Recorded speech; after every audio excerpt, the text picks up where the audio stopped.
Dear students, आज की video में हम सबक गुजरा हुआ ज़माना के मशक़ी सवालात पढ़ेंगे।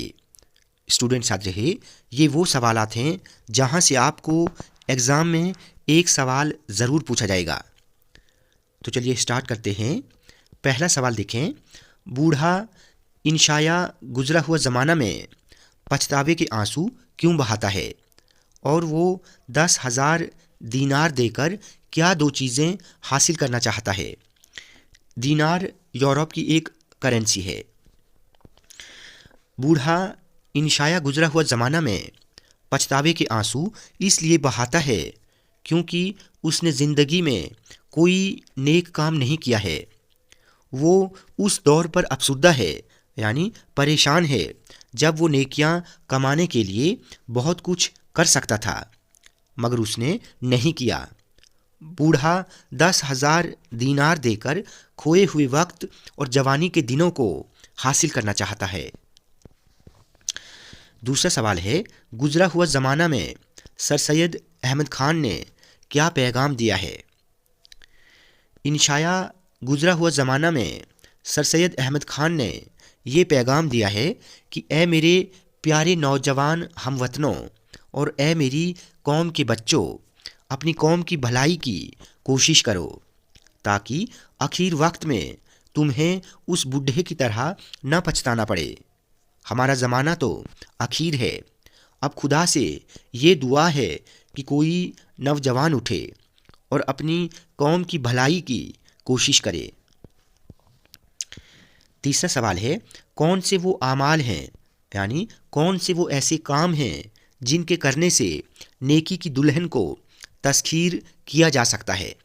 तस्खीर का मतलब है हासिल करना।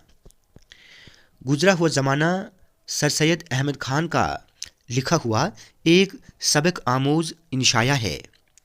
इस इंशाए में मुसन्निफ़ फरमाते हैं कि इंसान की भलाई और अपनी कौम की तरक्की की कोशिश करके ही नेकी की दुल्हन को तस्खीर किया जा सकता है। इस दुनिया में कोई भी चीज़ हमेशा रहने वाली नहीं है, मगर इंसान की भलाई आखिर तक जारी रहती है, जो नस्ल दर नस्ल चली आती है। इस तरह नेक काम करके इंसानियत और अपनी कौम की बेहतरी और भलाई के लिए दिलो जान से कोशिश करने वाले ही नेकी की दुल्हन को तस्खीर कर सकते हैं। चौथा सवाल बहुत इम्पोर्टेंट है। गुजरा हुआ ज़माना में बूढ़ा ज़िंदगी के किन अदवार को याद करता है। अदवार दौर की जमा है, ठीक है। तो सबक गुजरा हुआ ज़माना में बूढ़ा अपनी ज़िंदगी के 3 अदवार लड़कपन, जवानी और अधेड़पन को याद करता है। स्टूडेंट्स याद रहिए, यहाँ पर आपको लड़कपन के बारे में अलग से सवाल पूछा जा सकता है, ठीक है। इसी तरह जवानी और अधेड़पन पर भी आपको अलग से सवाल पूछे जा सकते हैं, इसीलिए आप इनको अच्छे से देख लेना। पहले नंबर पर है लड़कपन। सबसे पहले वो लड़कपन के दौर को याद करता है जब उसको किसी चीज़ का गम और किसी बात की फिक्र ना थी। रुपए और अशरफियों के बदले रेवड़ी और मिठाई अच्छी लगती थी। घर के सभी लोग उसको बहुत प्यार करते थे। दूसरे नंबर पर है जवानी। फिर वो अपनी जवानी के दौर को याद करता है जब उसका सफ़ेद चेहरा, रसीली आँखें, सिडौल जिस्म यानी खूबसूरत जिस्म, मोती जैसे दांत और उमंगों से भरा हुआ दिल था। माँ बाप जो नसीहत करते थे और नेकी और खुदा परस्ती की बातें बताते थे, वो उनकी बात नहीं मानता था और कहता था कि अभी बहुत वक्त है। तीसरे नंबर पर है अधेड़पन। जवानी के ज़माने के बाद उसे अधेड़पन याद आता है जब उसने तमाम काम और आमाल अपने ज़ाती गर्ज के लिए किए थे, बल्कि कौम की भलाई के लिए कुछ न किया था। यहाँ पर की आएगा, ठीक है। कौम की भलाई के लिए कुछ न किया था। अधेड़पन का मतलब होता है यानी जवानी के बाद वाली उम्र, ठीक है।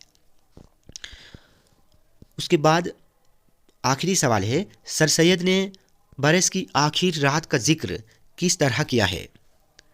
बरस की आखिरी रात में एक बूढ़ा शख्स अंधेरे घर में अकेला मौजूद था। یہ رات ڈراونی اور اندھیری تھی، بجلی کڑک رہی تھی، گھٹا چھائی ہوئی تھی جبکہ آندھی چل رہی تھی۔ اس اندھیری رات میں وہ بوڑھا غمگین تھا، جس کی وجہ نہ تو اندھیری اور برس کی آخری رات تھی اور نہ ہی کچھ اور، بلکہ وہ اپنے گزرے زمانے کو یاد کر کے غمگین تھا، یعنی اداس تھا۔ تو اسٹوڈینٹس، آج کی ویڈیو میں ہم نے جے کے بورڈ اردو کی 12ویں کتاب سے سبق گزرا ہوا زمانہ کے موسٹ امپورٹنٹ سوالات پڑھے۔ اسٹوڈینٹس، ویڈیو آپ کو اچھی لگی ہو تو آپ پلیز اس ویڈیو کو لائک اور شیئر کریں اور چینل کو سبسکرائب کرنا نہ بھولیں۔